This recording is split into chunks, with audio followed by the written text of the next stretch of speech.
Hello, my friend. Time for our meeting this Sunday, September 14th, the Pope's birthday. He was born in 1955, Robert Preview or Robert Previous, since the surname is French, although he was born in the United States, in Chicago, Illinois. Hey, interestingly, he's now Leo the 14th. Whenever he went to Rome for the conclaves, he frequented a gym and was known there as Robert, or maybe even the Bab, right?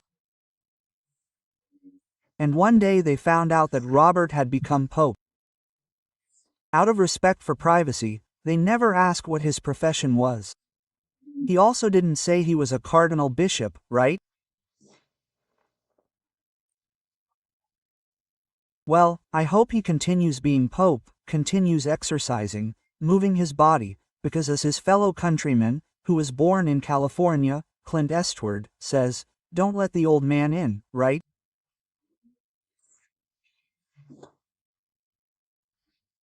Clint Eastwood is 95, it's from 1930. Well, since we're talking about the Pope, today is the day of the cross. What was the cross? It was a sign of Roman martyrdom, of condemnation. Oh, they say the Romans in Gaul alone killed millions on the cross and killed many Christians on the cross as well, killing those who were condemned, right? It's the day of the cross. And it has this meaning because, according to Christianity, Jesus Christ came to pay for the sin of Adam and Eve. What was Adam and Eve's sin in paradise? Wanting to be gods, taking the fruit of the knowledge of good and evil, a fruit that gave divine knowledge. And he, having divine power, didn't continue being led to the cross. He could, right, have avoided all this, but he wanted to pay. He stayed on the cross, leaving the hope of resurrection.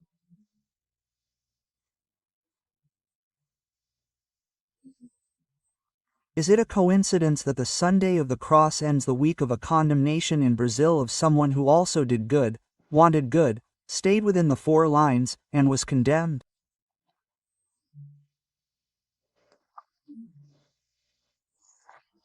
Jesus performed miracles, healed people, preached a new commandment of love, which is the opposite of the hatred that's out there, and was crucified.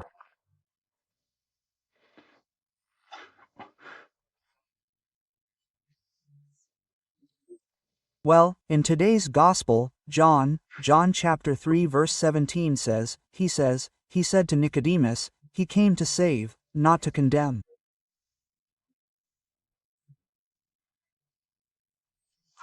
Do you know who Nicodemus was? He was a doctor of the law, a scholar, and the only one who defended Jesus at the Jewish council.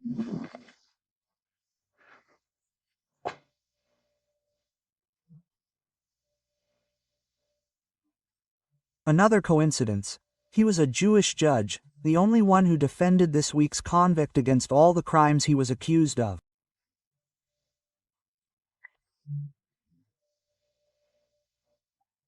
What a coincidence! Remember to subscribe and leave a like or dislike at the end.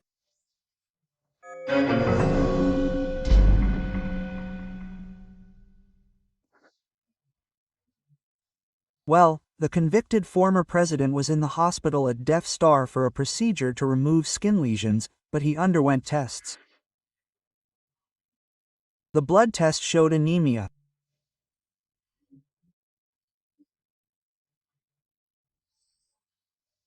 And the CT scan showed traces of pneumonia, and, as always, his abdomen was full of after effects from the stabbing and the necessary surgeries that were performed later, with adhesions, with changes in his digestive system, right?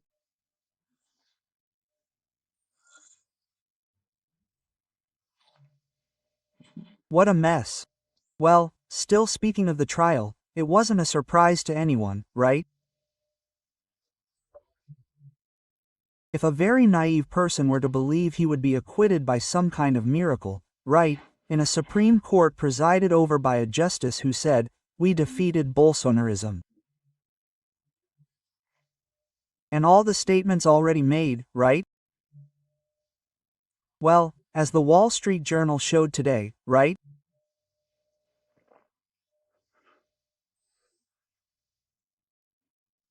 Well, the rapporteur is an enemy of Bolsonaro, right? Clearly, all this time.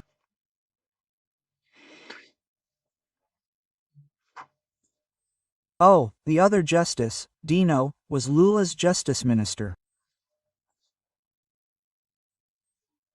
The president of the panel was Lula's private attorney, right?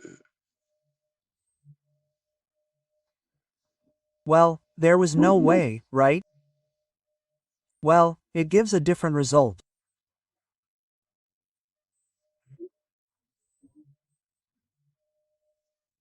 What's surprising is the detail of Fuchs's vote, right? Nicodemo's, right? The Wall Street Journal said, taking W's words, a blatant lack of evidence to support the accusations were presented by Justice Fuchs, right?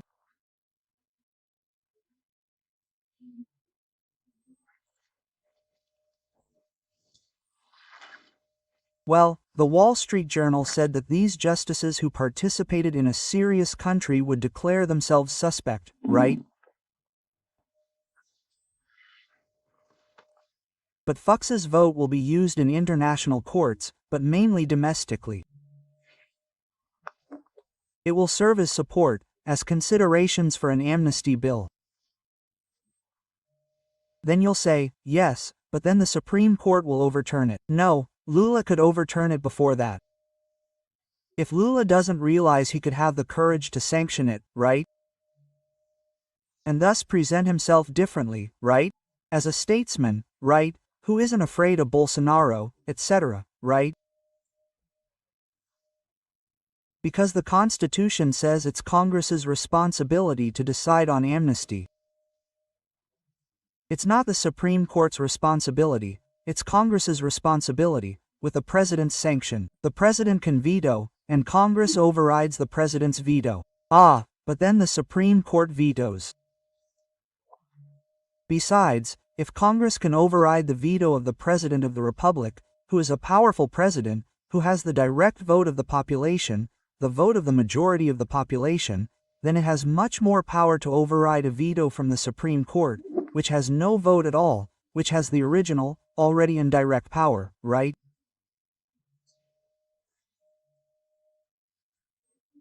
But let's talk about the other issue of hate that leads to pulling the trigger, right?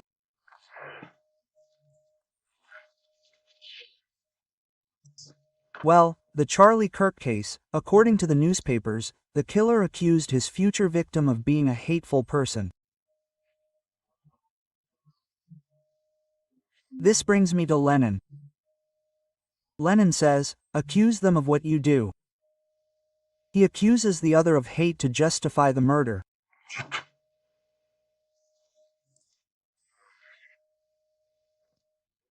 And then we see that the dead man, the murdered man, was a religious Mormon, right? A devoted family man, had 2 little daughters, was a Trump supporter, right? Well, then I ask myself, which side is the hate on?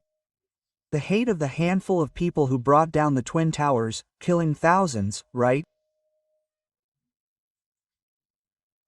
The hate of the one who pulled the trigger that Trump moved and hit in the ear is in 2024, just like in this case, that shot to the throat was a shot meant to go to the head, right?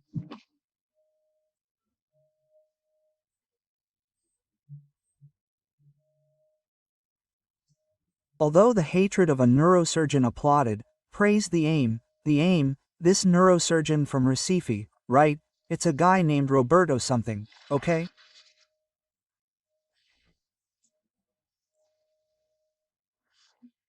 These are the types we need to say their names to protect ourselves from them, right?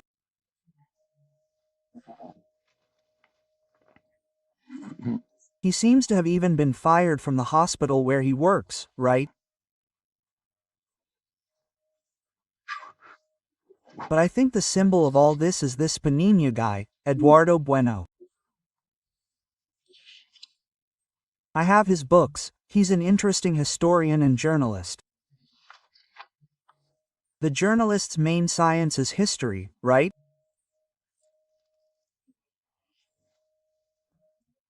He's completely out of line, applauding, saying how good it is for his two little daughters who won't have this father. My God. Dr. Ricardo Barbosa, I found his name here, the one who mentioned cervical mutilation. What a horrible thing. What a horrible thing. What a horrible thing, right?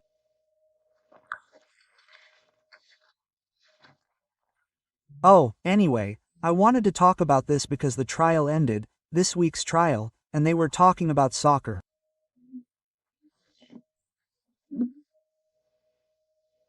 I don't know if it was today's game or that day's game. No, I don't watch soccer. No, I don't know. But they were talking about Corinthians, Sao Paulo, Palmeiras, something like that, the Supreme Court justices.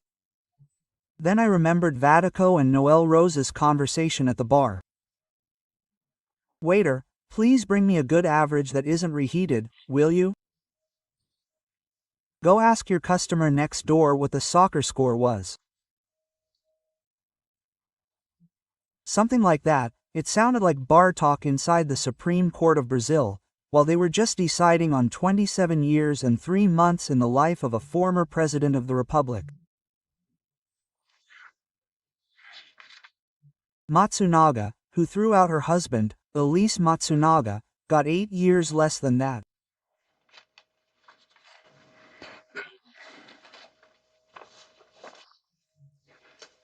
Anyway, it's judgment, it's justice. Justice is grace and justice. There can't be hatred that leads to revenge. And we're talking about hatred that kills and condemns. From Brasilia, Alexandre Garcia.